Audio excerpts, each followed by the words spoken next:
Hello guys, एक बार फिर से स्वागत है आपके अपने यूट्यूब चैनल कुशवाहा एकेडमी में। तो यार आज के इस वीडियो में जो है हम लोग क्लास 10th के इंग्लिश का जो नया वाला मॉडल पेपर है जो कि न्यू सिलेबस पे बेस्ड है उसे हम लोग आज सॉल्व करेंगे। ठीक, और हमारे पिछली वीडियो में हम लोगों ने साइंस और एसएसटी दोनों का नया वाला मॉडल पेपर जो है सॉल्व कर लिया है। और अगर अभी तक आपने नहीं देखा है तो लिंक डिस्क्रिप्शन में है, जाके उसे देख लो। ठीक, तो ज़्यादा समय ना गवाते हुए से चलते अपने मॉडल पेपर पर और उसे हम लोग सॉल्व करते हैं। तो यहाँ पर हमारा जो सेक्शन 1 है वो है कि हमारा इंग्लिश का। तो यहाँ पे हमारा जो फर्स्ट वाला क्वेश्चन है वो ये है कि read the following passage and answer the questions given it below. ठीक, इसमें जो है हमारे बुक से किसी भी लेसन का एक पैसेज दिया हुआ है और उसे हमें पढ़ना है और उसको पढ़ने के बाद हमें जो ये नीचे जो क्वेश्चन पूछे हैं इन दोनों का आंसर देना है। तो यहाँ पे जो फर्स्ट वाला क्वेश्चन है वो ये है कि how does according to the writer the Ganga look during the winter. तो यहाँ पे हमारा जो आंसर होगा वो होगा कि ए narrow slow and graceful stream in winter. तो यहाँ पे आंसर जो होगा वो लिखना होगा हमें according to the writer the Ganga look during the winter a narrow slow and graceful stream. ठीक, और यहाँ पे जो हमारा सेकेंड वाला क्वेश्चन है वो ये है कि write the name of the lesson from which the above passage has been taken, who is the author of the lesson. तो बस हमें ये लिखना है कि name of the lesson is the Ganga and the author मतलब the name of author is Pandit Jawaharlal Nehru. ठीक, तो यही था हमारा पहला क्वेश्चन। और यहाँ पे जो सेकंड वाला क्वेश्चन है वो है कि right any one of the following question is about 60 word. यानी ये हमारा लॉन्ग आंसर क्वेश्चन है। यहाँ पे हमको दो क्वेश्चन दिए हैं, दोनों में से हमें एक ही लिखना है। तो यहाँ पे जो फर्स्ट वाला है वो है कि who was Yaksha, what question did he ask Yudhishthira. तो बहुत ही आसान सा क्वेश्चन है, इसमें लिखना है हु वाज यक्ष, यक्ष कौन था। तो लिखेंगे Yaksha was a Yama the lord of death, he taken the form of Yaksha to test Yudhishthira and his knowledge. ठीक, ये हो गया। और ये फिर पूछ रहा what question did he ask Yudhishthira. तो लिखेंगे he asked many question to Yudhishthira and here are some question to indicate here. ठीक, तो इसमें से जो हम दो तीन क्वेश्चन हमें केवल लिखना है। तो फर्स्ट क्वेश्चन हो जाएगा what rescue man in danger, second what is the greatest wonder in the world, fourth third what is swifter than wind. ठीक, तो और एक चौथा क्वेश्चन हमें लिख देना है कि which is the greatest whistles, biggest whistles. तो फिर इसके बाद ये 4-5 क्वेश्चन लिखने के बाद हमें लिख देना नीचे कि Yaksha asked many question to Yudhishthira and Yudhishthira replied all them answers correct. बस ये हमारा हो जाएगा। और फिर यहाँ पे जो हमारा थर्ड वाला है कि यहाँ पे है answer any two of the following questions in about 25 word each. ठीक, तो यहाँ पे हमारा जो शॉर्ट आंसर क्वेश्चन है हमें केवल इसे 25 वर्ड में लिखना है, वो भी इन तीनों में से कोई दो ही लिखना है। ठीक, तो यहाँ पे जो पहला वाला क्वेश्चन है वो है कि what was the Nehru unable to repay to the Indian people. तो यहाँ पे हमको लिखना है कि love and affection was unable to repay to the Indian people by Nehru. ये हो गया फर्स्ट वाले का क्वेश्चन। अब यहाँ पे जो हमारा थर्ड वाला क्वेश्चन है वो है कि what according to Yudhishthira is the greatest wonder in the world. तो लिखना है कि according to Yudhishthira man live for ever, man wants to live for ever, this is the greatest wonder in the world. ठीक, ये हमारे दो क्वेश्चन हो गए। अब यहाँ पे हमारा जो फोर्थ वाला क्वेश्चन है वो ये है कि match the following words into list A to list B. तो यहाँ पे जो फर्स्ट वाला है सॉलिटेरी, तो सॉलिटेरी को हमें मिलाना है लोनली से। ठीक, ये इससे मैच हो गया। एमिएबल मतलब फ्रेंडली, वेरिंग मतलब चेंजिंग और बल्जिंग मतलब कमिंग आउट। ठीक, तो ये हमारे मैच द फॉलोइंग हो गए। अब यहाँ पे जो हमारा फिफ्थ वाला क्वेश्चन है वो ये है कि read the following piece of poetry and answer the questions given it below. तो यहाँ पे हमें क्या करना है कि हमें इस पोएम को जो है हमारे ही बुक से कहीं किसी लेसन का एक पोएम है उसे हमें पढ़ना है और उसके बाद हमें इसका आंसर देना है। तो ये जो पोएम है ये है हमारा द फाउंटेन से लिया हुआ है। इसका ये लाइन चारों, ever in motion blithesome and cheery still climbing heavenward near aweary. और यहाँ पे जो फर्स्ट वाला क्वेश्चन है वो ये है कि from which poem has above stanza been taken.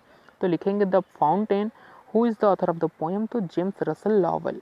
ठीक, name of author James Russell Lowell और name of poem the fountain. और यहाँ पे सेकंड वाला क्वेश्चन ये है कि each of the above 4 line describe a particular quality of the fountain mention them. इन चारों का हमें जो है व्याख्या करते हुए लिखना है कि इन चारों का मतलब क्या है, इन लाइन्स का मतलब। तो देखिए जिसका जो आंसर होगा वो होगा कि the 4 qualities follow them, follow दस। ठीक, तो इसमें से पहला वाला मतलब पहले वाली लाइन का मतलब होगा कि the fountain is always in motion, ठीक। और सेकेंड वाले लाइन का मतलब ये होगा कि इट इज़ ब्लीथसम एंड चेरी, ठीक। और यहाँ पे जो थर्ड वाले लाइन है स्टिल क्लाइंबिंग हेवन वर्ड, तो इसका मतलब ये होगा कि it is always climbs upward, ये हमेशा ऊपर की ओर जा रहा है, ठीक। और नेवर अ वेरी, और नेवर अ वेरी का मतलब होगा इट इज़ नेवर टायर्ड। तो इन चारों लाइन्स का मतलब यही हो जाएगा, हमें सिर्फ ये लिख देना, हमें पूरे नंबर मिल जाएंगे। और फिर यहाँ पे हमारा जो 6 वाला क्वेश्चन है वो है कि give the central idea of any one of the following poems, the village song, the psalm of life. इन दोनों में से किसी का सेंट्रल आइडिया लिखना है, या फिर आपको यहाँ कोई 4 लाइन की कविता लिखनी है जो कि इस क्वेश्चन पेपर में ना पूछा गया हो। तो चाहे आप यहाँ पे सेंट्रल आइडिया लिखिए, चाहे 4 लाइन की कविता, दोनों बात एक ही, आपको सेम नंबर मिलेगा। अब हम नीचे आ जाते हैं यहाँ पे, तो 7th वाला क्वेश्चन है, ये हमारे जो सप्लीमेंट्री का हमारा जो है उससे ये क्वेश्चन लिया गया है, और ये है answer any 2 of the following question is about 25 word. ये हमारे सप्लीमेंट्री से लिया हुआ है तीनों क्वेश्चन, इसमें से हमको 2 के आंसर देने हैं, ठीक। तो यहाँ पे जो फर्स्ट वाला क्वेश्चन है वो है कि who was Edison and why is he famous. Edison कौन था और वो क्यों फेमस। तो हमको लिखना है कि Edison was a American scientist, ठीक, and he is famous for his many scientific invention like gramophone and electric bulb. बस ये हो गया हमारे फर्स्ट वाले का आंसर। और दूसरा है हमारा question, where did king Vikramaditya reign, ठीक, उनका मतलब रीजन कहाँ था, कहाँ शासन करते थे। What did he decide to, और उन्होंने क्या करने का निर्णय लिया। तो लिखना है कि हमें सिर्फ ये लिखना है कि king Vikramaditya ruled in Ujjain, वो उज्जैन में शासन करते थे, और he decided to give perfect justice to his people. ये हमारे सेकंड वाले का आंसर हो गया। अब यहाँ पे जो थर्ड वाला क्वेश्चन है वो ये है कि why did the guilty trembled before Vikramaditya. Vikramaditya के सामने अपराधी क्यों कांपते थे या घबराते थे। तो इसका आंसर ये होगा कि Vikramaditya was very famous for his justice. The guilty trembled when they came before him, for they knew that his eyes would look straight into their guilt. क्योंकि गिल्टी इसलिए मतलब दोषी इसलिए उनसे घबराते थे क्योंकि वो जानते थे कि इनकी आंखें उनके अपराध को तुरंत ही पकड़ लेगी, ठीक। तो ये हो गया हमारा इसका आंसर। अब हमारा जो 8th वाला क्वेश्चन है वो ये है कि हमें इसमें ट्रू फॉल्स लिखना है। तो देखिए यहाँ पे जो फर्स्ट वाला है वो है parents of Edison did not encourage him in his experiment. तो ये फर्स्ट वाला हमारा होगा फॉल्स, क्योंकि एडिसन के पेरेंट्स उसके एक्सपेरिमेंट के लिए उसे कभी इनकरेज नहीं करते थे, हमेशा करेज ही करते थे। और यहाँ पे जो सेकंड वाला क्वेश्चन है वो है कि Edison serve his country during the world war second. तो ये भी होगा फॉल्स, उन्होंने केवल वर्ल्ड वॉर फर्स्ट में ही अपने कंट्री को सर्व किया था, ठीक। अब यहाँ पे जो थर्ड वाला क्वेश्चन है वो है कि when the shepherd boy sat on the mount the spirit of knowledge and justice would come to him. तो ये होगा हमारा ट्रू, कि जब भी वो गरेड़िया उस माउंट पे बैठता था तो ज्ञान और न्याय की आत्मा उसके अंदर आ जाती थी, ये सही है। और द विक्रम संवत आखिरी वाला, यहाँ पे संवत रहेगा, गलती से सम्राट लिखा गया है, तो the Vikram Samvat owes its origin to Vikramaditya. तो ये भी ट्रू ही होगा, ठीक। अब हम आ जाते हैं अपने 9th वाले क्वेश्चन पे। तो 9th वाला क्वेश्चन है हमारा चूज़ द करेक्ट आंसर। तो ये है कि फर्स्ट वाला क्या है इसमें, फर्स्ट वाला ये है कि electric light shone for the first time in America. तो इन 1880 में पहली बार सोन हुआ था। और फिर यहाँ सेकंड वाला क्वेश्चन है कि the judgement seat of Vikramaditya was made of. तो the judgement seat of Vikramaditya was made of stone, ठीक। और यहाँ पे जो सी वाला क्वेश्चन है वो है कि Vikramaditya is famous for his. तो Vikramaditya famous for his justice and learning, okay. अब हम आ जाते हैं अपने आखिरी क्वेश्चन पे, टिक द राइट का। तो वो है the golden jubilee of the invention of electric bulb was celebrated in. तो इसका आंसर होगा 1929। तो जो हमारा इलेक्ट्रिक बल्ब इन्वेंट हुआ था वो हुआ था 1879 में, और पहली बार सोन हुआ था 1880 में, ठीक। और उसकी गोल्डन जुबली मनाई गई थी 1929 में, ओके। तो अब हम चलते हैं अपने दूसरे वाले सेक्शन पे, सेक्शन बी पे, जो कि है ग्रामर का सेक्शन। और यहाँ पे फर्स्ट वाला क्वेश्चन है कि do as indicated against each of the following sentences. उसमें से ए वाला है never hard goes waste work, और नीचे लिखा हुआ है frame the correct sentence by reordering the word. मतलब ये जो सेंटेंस का ऑर्डर है वो गलत है, हमें इसको सही ऑर्डर में लिखना है। तो ये हो जाएगा hard work never goes waste, ठीक। तो ये इसका सही फॉर्म हो जाएगा कि hard work never goes waste. और यहाँ पे जो बी वाला है वो है I know him very well. इसको हमें जो है पैसिव वॉइस में चेंज करना है, तो इसका पैसिव वॉइस हो जाएगा he is known to me very well. ठीक, he is known to me very well, तो ये इसका पैसिव वॉइस हो जाएगा।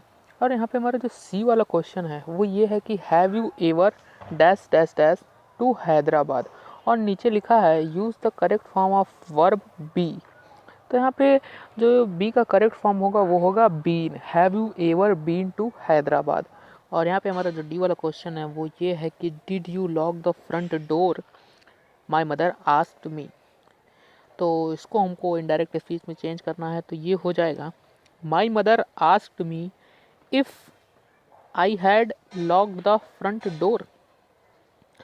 ये हो जाएगा my mother asked me if I had locked the front door. ठीक, अब जो यहाँ पे हमारा 11th वाला क्वेश्चन है वो है कि choose the correct form of preposition the ones given below the sentence to fill in the blank. और यहाँ पे है I am proud dash dash dash my daughter. और यहाँ पे 3 प्रीपोजिशन दिया है ऑफ, एट, इनटू। इसमें से कौन सा इसमें सुटेबल होगा वही हमको लिखना है। तो आई एम प्राउड, प्राउड के साथ ऑफ, यानी यहाँ पे ऑफ हो जाएगा। अब यहाँ पे बी वाला क्वेश्चन है complete the following sentence, can you tell me where dash dash dash question mark. तो यहाँ पे आप कुछ भी भर सकते हो, can you tell me where are you going, यहाँ यू रहेगा, यहाँ पे यू होगा, can you tell me where are you going, तो ये हो गया। अब ये जो सी वाला है ये है यहाँ पे complete the spellings of the following word. तो इसमें से देखिए जो पहला है ये है बिलीव, BELIEVE बिलीव, और ये दूसरा है प्रॉमिस, PROMISE। ये बिलीव PLI, ये आई हो जाएगा यहाँ ई फिर वी। ठीक, अब हमारा जो डी वाला क्वेश्चन है वो है कि punctuate the following using capital letter wherever necessary. और सेंटेंस ये है कि do you know that Lucknow the capital of Uttar Pradesh is a historical city. तो देखिए ये जो है यहाँ पे जो हमारा पहला डू का डी होगा वो कैपिटल हो जाएगा, do you know that Lucknow का एल कैपिटल हो जाएगा, और लखनऊ के बाद कॉमा, फिर द कैपिटल ऑफ उत्तर प्रदेश ये हमारा कैपिटल से रहेगा, फिर इसके बाद comma is a historical city question mark. और अब हम चलते हैं अपने 12th वाला क्वेश्चन पे जो कि translate the following into English. यहाँ पे एक हमें छोटा पैसेज दिया है हिंदी में, उसे हमको इंग्लिश में ट्रांसलेट करना है। और यहाँ पे पहली लाइन है एक राजकुमार था। तो देखिए यहाँ पे कोई भी सब्जेक्ट नहीं है तो इसको हमें देर से बनाना पड़ेगा, तो हो जाएगा देयर वॉज द प्रिंस। और अगली लाइन है वह तीर और तलवार चलाने में बहुत कुशल था, तो he was very expert at using arrows and sword. ठीक, अब अगली लाइन है कि एक दिन वह अपने घोड़े पर सवार होकर शिकार खेलने गया।